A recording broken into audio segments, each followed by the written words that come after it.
G'day, welcome to another character guide video, this one in celebration of Valentine's Day, covering the trio of characters from Dragon Ball Super, this time finishing up with Roasie.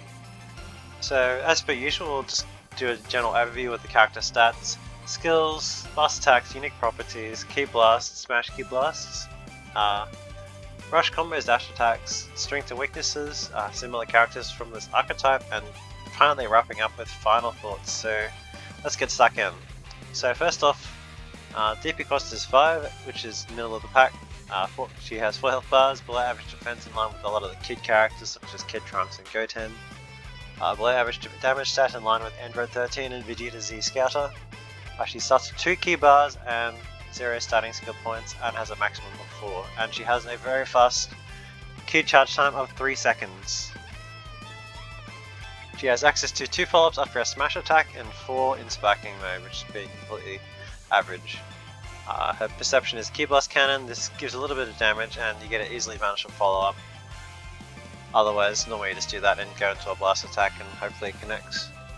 And she also gets a heavy follow-up after the granite throw and a side swaps. And access to any transformations of any kind. So moving on, let's have a look at her skills. So she's got 2 rather powerful ones. First of all is full power charge. So it costs 2 skill points.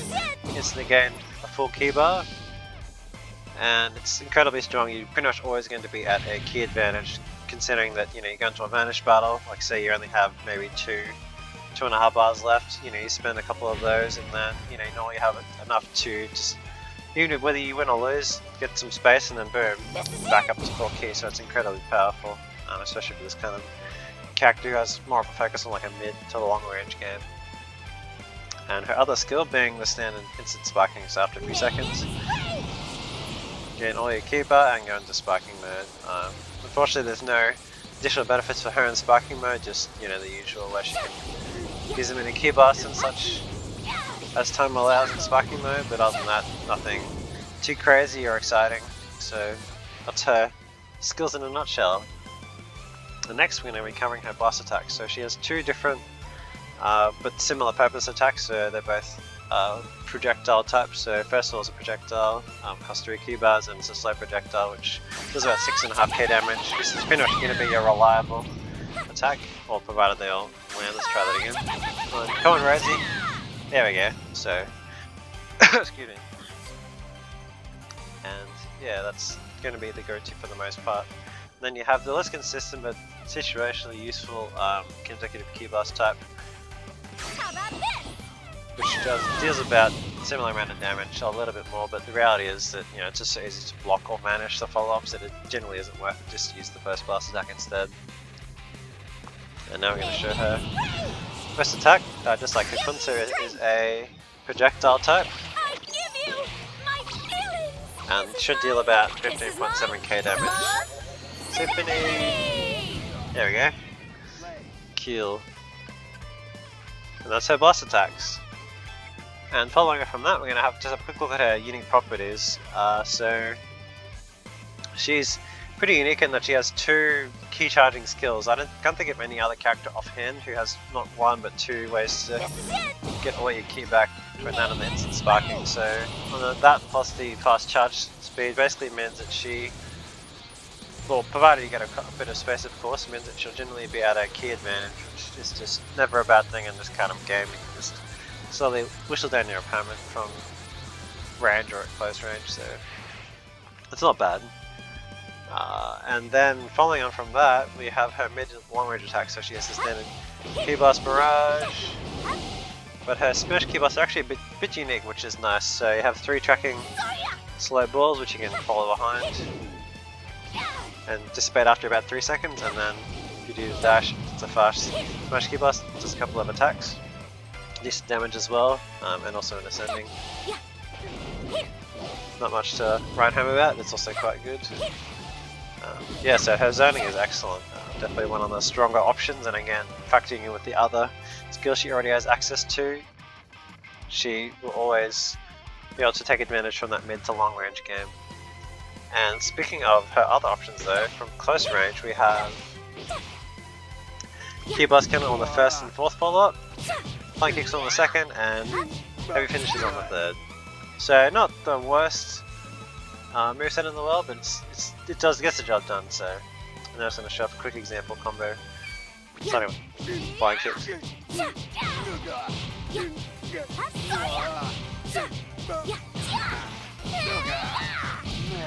we go.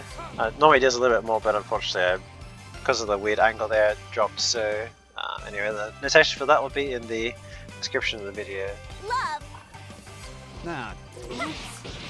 Okay, so let's have a look at her just overarching strengths and weaknesses. So she has a very fast Q charge time with a brighter smash Q blast.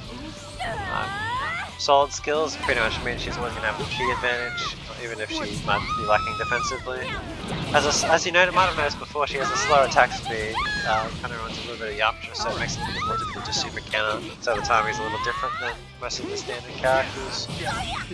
She has a solid moveset, flank kicks and keyboards cannon always useful, and heavy finish is always a nice thing to have. And in terms of weaknesses though, she's kind of expensive at 5 DP. There are definitely some stronger options for less DP, and I think especially with no transformation 2 means she lacks that kind of extra flexibility as well. No transformation, as I mentioned before, a surprisingly low skill point cap. For a character who has 2 key charging options, having 5 or 6 max skill points might have been kind of useful, but I guess the expectation is that you spend it as soon as you get it. So I can kind of understand the reasoning. Your defense is terrible. If you're on the lower end of the spectrum, again means you have to play extra safe, and lacking those defensive skills really hurts her long term as well. But blast attacks are also unabidingly as well. I mean, only really having one reliable way to cash out damage with her blast 1 is basically a bit of a death sentence for this kind of character archetype on top of her other weaknesses. So I think there are definitely some better options for the 4 cost, which would definitely outshine her in many different ways outside of running a theme Tim and that. But if you like this kind of character, 2 others that I can recommend is Turles. So he is 1 DP cheaper, he doesn't have access to a full key gaining skill, but he has a good buff and also a defensive skill, which I think is generally more useful long term. And also has an excellent key charge speed. And then of course classic adult Gohan as well, so his playstyle is a bit different because he has the standard key and smash key blast, but he's better jack of all trades, can transform. Also he has the key charge skill, and yeah, just overall is just a much stronger character. So that's basically wraps up Rosie. Oh man, I was so close, she almost won. I was actually really hyped to watch this match when I first saw it. I was hoping she'd win, but alas, 17 was too strong. But having said all that, here are my final thoughts. So I remember on launch I wanted to just try out all the new Dragon Ball Super characters, and I thought, these characters look really cool, they look pretty fun, different movesets and that kind of thing. And I tried, Rosie was one of the first that I tried, and I just was genuinely disappointed having played the older games. I just knew pretty much straight away that she was going to be really underwhelming.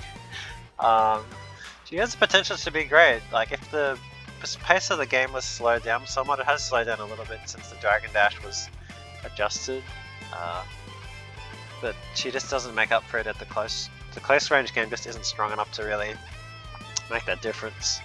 And mid-range, chipping down and that kind of thing is generally not good long term. There are characters who can do it better for a higher cost than those who are cheaper, who can do roughly the same job while having other upsides, whether it be buff skills or defensive or just generally better stats. Like the stats really, kicks her in the butt, unfortunately. And yeah, also having inconsistent blast attacks too really hurt.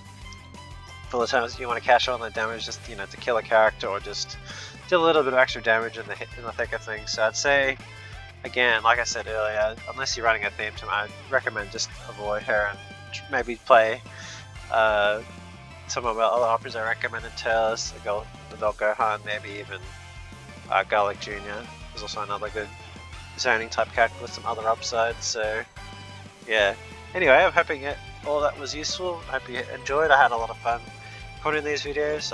Check a like and a share would be appreciated. We'll continue to make more of these guides, and I look forward to seeing some comments and such in the future. Have a great day, be blessed, and I'll catch you all soon. Bye!